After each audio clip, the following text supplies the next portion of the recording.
A Ponzi scheme is a form of fraud that attracts investors and pay profits to earlier investors with funds from more recent investors. The scheme leads victims to believe that profits are coming from product sales or other means, and they remain unaware that investors are the source of funds.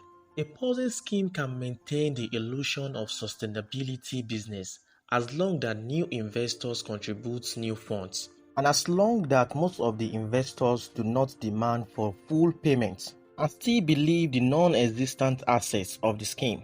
Among the first recorded incidents to meet the modern definition of Ponzi scheme were carried out from 1869 to 1872 by Adela Spitzer in Germany and Sarah Hu in the United States in the 80s. In 1920, Charles Ponzi carried out a scheme and became well known throughout the United States because of the huge amount of money he took in. His original scheme was based on legitimate arbitrage of international postage stamps, but he soon began diverting new investors' money to make payments to earlier investors and to himself.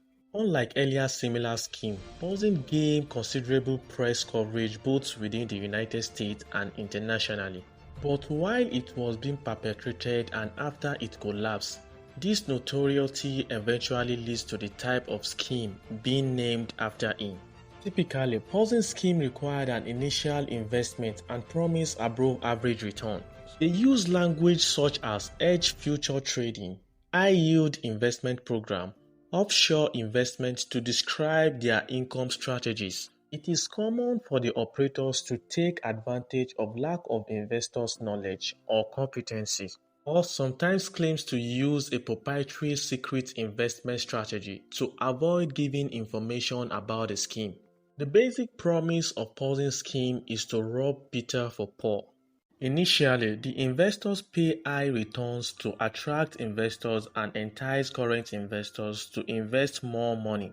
When other investors begin to participate, a cascade effect begins. The schemers pays a return to initial investors from the investment of new participants rather than from genuine profits. According to the U.S. Securities and Exchange Commissions, many Ponzi schemes share similar characteristics that should be red flags for investors. The warning sign includes high investment return with little or no risk, overly constant return, unregistered investment, unlicensed seller, secretive or complex strategies issued with paperwork, and much more. Ponzi scheme only promise you money they can't give you. Beware of them and do not fall into the wrong hands. Thank you for watching. Make sure you subscribe to my channel and I'll see you in the next video.